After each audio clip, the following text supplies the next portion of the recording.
Ferreira, eu acho que ele nunca passou tanta vergonha na sua vida. É uma atrás da outra.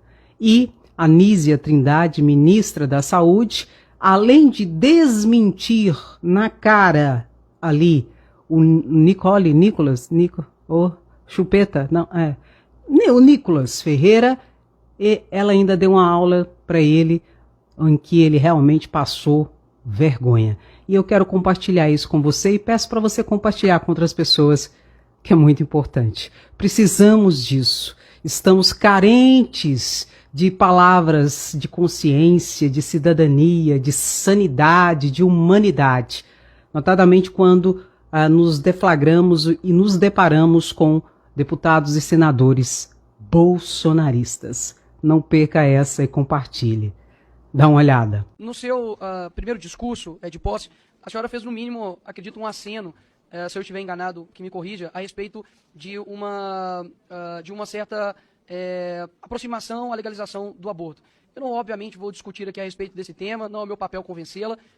Se esse for o seu posicionamento, eu peço aqui, representando, acredito que uma boa parcela do país, que não concorda e que não milita em prol disso, para que, se isso for o seu posicionamento, que não eu, mas que o Espírito Santo te convença do contrário. A senhora afirma que as políticas públicas de Estado devem ser formuladas, implementadas, monitoradas e avaliadas de maneira independente de princípios religiosos. A senhora, inclusive, citou a questão da laicidade do Estado. Mas acredito que houve uma confusão com relação aos termos, porque Estado laico não se confunde com Estado laicista ou Estado antirreligioso. Eu vejo, por exemplo, ideologia de gênero que, mais uma vez aqui para mim, não acredito que seja ciência, racismo e machismo estrutural também não seja ciência. Então, a portaria interna, ela não está sendo pautada por princípios religiosos, mas vejo que está sendo pautada por princípios ideológicos. Nós não podemos, por exemplo, deixar na mão de crianças a realidade. Nós temos, por exemplo, crianças que acreditam em Papai Noel. E não é por isso que você, ao longo do tempo, não vai discorrer a respeito disso e buscar uma realidade. Acredito que como adultos, e principalmente como parlamentares, a busca pela verdade ela não pode ser ignorada. Que diz respeito que deve adotar a linguagem que evite termos machistas e patriarcais no cotidiano institucional. E eu gostaria de saber se isso seria com relação à linguagem neutra ou não. Não irei discutir se está certo ou errado. Somente se isso, de fato, é a intenção, como a gente já viu alguns ministros, inclusive, do governo Lula agora, utilizando a linguagem neutra em alguns eventos. Embasbacada que nos últimos anos a gente tenha passado por questões seríssimas relacionadas à saúde da mulher e tenha parlamentares que desperdicem a sua presença inventando factoides. Tem criança que acredita em Papai Noel, mas tem deputado que acredita em ideologia de gênero, ministra. Então a gente precisa, acho que, aproveitar a sua presença para tratar de temas que são reais, que afetam as mulheres brasileiras. O Nicolas, líder do PL, alguns pontos eu já havia até respondido, deputado, mas só de uma maneira assim, muito clara. A questão da laicidade do Estado é da Constituição, como todos sabem.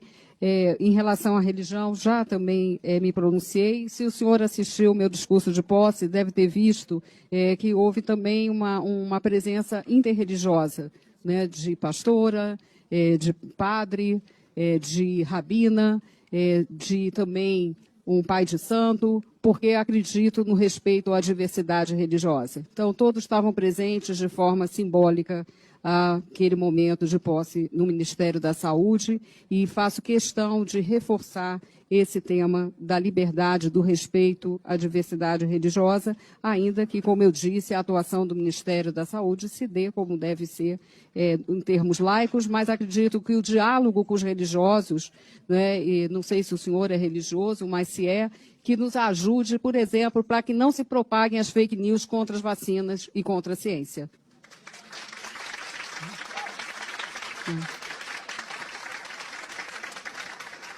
Eu tive a oportunidade, inclusive, a convite da Arquidiocese do Rio de Janeiro, poder falar na Rádio Catedral, não agora, mas no meu período como presidente da Fiocruz, para ajudar a campanha de vacinação. Eu falo em qualquer veículo religioso que queira a minha fala para defender a vacinação, as políticas do SUS. Então, não existe uma oposição religião Estado, religião, Ministério da Saúde. Existem campos diferentes.